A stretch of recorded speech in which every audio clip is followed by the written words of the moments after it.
জন্য, যেটাকে রক্ষা করার জন্য আমাদের শাহাদাতে কারবালা সংগঠিত হয়েছিল, সেই খেলাফতে ইনসানিয়াত কায়েম তথা বর্তমানে বিশ্ব ইনসানিয়াত বিপ্লব, অর্থাৎ যে সব মানুষের অধিকার, স্বাধীনতা, রাষ্ট্র ব্যবস্থা, মানবতার রাষ্ট্র ব্যবস্থা কায়েমের লক্ষ্যে এবং সম্পূর্ণ দিশা নিয়ে আমরা আসলে 10ই মুহররমের ব্যানারে উপস্থিত হয়েছি। এই রাষ্ট্রে কিন্তু কোনো সুস্থভাবে রাষ্ট্র চলতেছে না, মিথ্যা জুলুমভাবে দিয়ে কিন্তু রাষ্ট্র চলতেছে।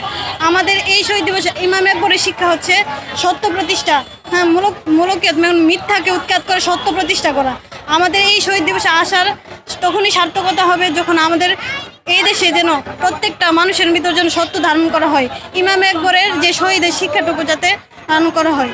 জীবন চলে যাবে, তারপরে কি আমরা মিথ্যা জুলুমকে কি করতে পারবো না, আমরা গ্রহণ করতে পারবো না? এই শিক্ষাটাই আমরা আজকে এই প্রোগ্রাম কর্মসূচির মাধ্যমে সবার কাছে তুলে ধরতেছি। হ্যাঁ, আমরা সব জায়গায় দেখতেছি যে বিভিন্ন বাতেলরা বিভিন্নভাবে তারা 10ই মুহররমকে পালন করতেছে, কেউ আশুরা হিসেবে পালন করতেছে, কেউ তাজিয়া মিছিল করতেছে। তবে তাজিয়া মিছিল যারা করে শিয়ারা, এটা হচ্ছে ইসলামের বিপরীত, এটা হচ্ছে আহলে বাইতের অবমাননা করা হয়। আবার যারা আশুরা পালন করতেছে, 61 হিজরির পূর্বের 10ই মুহররম আর 61 হিজরির পরের 10ই মুহররম বিষয়টা এক নয়। 61 হিজরির পূর্বে 10টা ঘটনাকে কেন্দ্র করে ওইখানে তখন 10ই মুহররম পালন করা হতো, কিন্তু শাহাদাতে কারবালা 10ই মুহররমের পর তখন কিন্তু আর আশুরা হিসেবে পালন করা হয় না, তখন হচ্ছে মুসলিম মিল্লাতের মহান জাতীয় ইমানি শহীদ দিবস হিসেবে পালন করা হয়।